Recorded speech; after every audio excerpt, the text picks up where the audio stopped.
This Shashi interior designer. So ఇది చూస్తుంటే ఇది మాస్టర్ బెడ్రూమ్ అండి. మాస్టర్ బెడ్రూమ్ని మేము ఎలా డిజైన్ చేస్తే it's renovation work. First of all ఈ రెనోవేషన్ వర్క్లో ఏంటంటే వాళ్ళ ప్రీవియస్గా సిమెంట్ ప్లాంక్స్ ఉంటే మేము ఎక్కడ డిస్మాండిల్ చేయలేదు.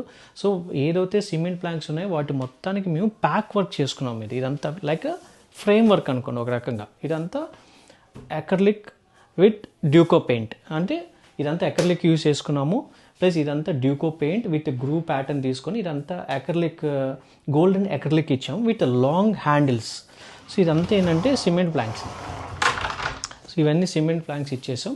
సో ఇక్కడ మీరు చూసిన కలర్ కాంబినేషన్స్ కూడా ఓన్లీ మేము లైట్ కలర్సే తీసుకున్నాం. ఎందుకంటే లైట్ కలర్స్ ఎందుకంటే మనం ఎప్పుడైనా కానీ రూమ్ స్పేస్ అనేది ఎక్కువ మోర్ స్పేషియస్గా కనిపిస్తుంది లైట్ కలర్స్. మనం డార్క్ కలర్స్ తీసుకుంటే ఏమైందంటే మనకు రూమ్ అంతా ప్యాక్ అయిపోయినట్టు ఉంటుంది. అందుకని మేము ఈ రూమ్కి అంతా ఏం చేసుకున్నాం అంటే సింపుల్గా లైట్ కలర్సే తీసుకున్నాం. లైక్ ఒకటేమో వచ్చేసి లైక్ డార్క్ క్రీమర్ బేస్ తీసుకున్నాం, ఇంకోటి వచ్చి డ్యూకో వైట్ తీసుకున్నాం దీనికి. మళ్ళీ ఈ రూమ్లో ఏంటంటే మనకి డ్రెస్సింగ్కి స్పేస్ అనేది లేదు. సో మేము ఇక్కడ ఉన్న స్పేస్ని యూటిలైజ్ చేసుకున్నాం. లైక్ ఇదేంటంటే ఒక లాంగ్ మిర్రర్ ఇచ్చేసి దీని కింద స్టోరేజ్ ఇచ్చేసాం ఇటు పక్కన.